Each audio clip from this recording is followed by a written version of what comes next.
যদি দেখতে চাও সুন্দর সুন্দর নারী, তাহলে ভাইয়া আমাদের যশোর জেলায় বানায় ফেলো শ্বশুর বাড়ি। ওই আমি মিষ্টি, তুমি খই, আসো দুজনে প্রেমের কথা কই, কইবানি গো। হ্যালো বন্ধুরা, অস্থির বাঙালি 24 নম্বর পর্বে আপনাকে স্বাগতম। আজকের পর্বটা হবে অনেক বেশি মজার। নতুন নতুন বিনোদন পেতে ভিডিওটি শেষ পর্যন্ত দেখুন। তো চলুন দেরি কিসে, শুরু করা যাক। বাংলাদেশে যত আছে সুন্দর সুন্দর নারী, খোঁজ নিয়ে দেখো ভাইয়া, সবাই যশোর জেলায় বাড়ি। কে কে সুন্দরী মেয়ে দেখতে চান কমেন্টে জানান। যদি দেখতে চাও কিউট কিউট মাইয়া, যশোর বাগারপাড়ায় চলে আসো ভাইয়া। যশোর বাগারপাড়ার মেয়েদের যে গেট আপ, বাকি 63টি জেলার ছেলেরা দেখলে হয়ে যাবে একদম সেট আপ। তুম করে কি কমু বাল, যশোর জেলার ছেলেদের হাসি দেখা হয়ে গেছি আমি মাতাল। তেমন কিছু না, বান্ধবীকে যখন কেউ দায়িত্ব শেখাতে আসি। আমাকে দায়িত্ব শেখাতে এসো না, আকাশে মেঘ দেখলে ফোন চার্জে বসে দিয়া পাবলিক আমি। কপালে যে আছে তারে তো পাইবো, কিন্তু মনের ভিতর যে 4-5টা আছে তাদের কি হইব?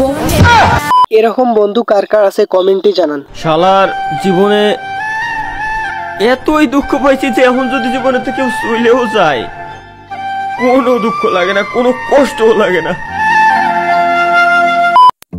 জীবনে আপনারা সবাই ছেড়ে চলে যাব, জীবনে আপনারা সবাই ছেড়ে চলে যাব, শুধু দুঃখিত, কাঙ্ক্ষিত নম্বরটিতে এই মুহূর্তে এই মহিলা বাদে। তেমন কিছু না, আমার ফাজিল বন্ধু কি বলে শুনুন। আমরা ছেলেরা তাকালে দোষ, আর দর্জিতে খাতায় লেখে রাখে। আমার স্মৃতিশক্তি খুবই দুর্বল, যখনই কোনো সুন্দর মাইয়া দেখি তখনই আমি ভুলে যাই যে আমার বাড়িতে বউ আছে।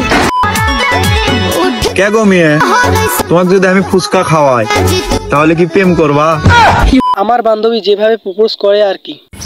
এই যে পরিবারের ছোট ছেলেগুলা প্রেম করবা, তাইলে কমেন্ট বক্সে আই লাভ ইউ বলো।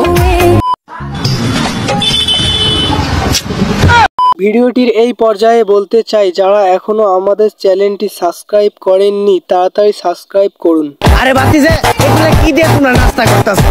আরে কাকা, এটা হলো লজ্জাহীনা পাতা। এই পাতা দাবায় খাইলে লজ্জা শরম থাকে না। আমরা কাপড় ব্লগাররা সকালবেলা নাস্তায় এই পাতা দাবায় খাই, যার জন্য আমাদের লজ্জা শরম নেই, তাই আমরা বউ বেঁচে।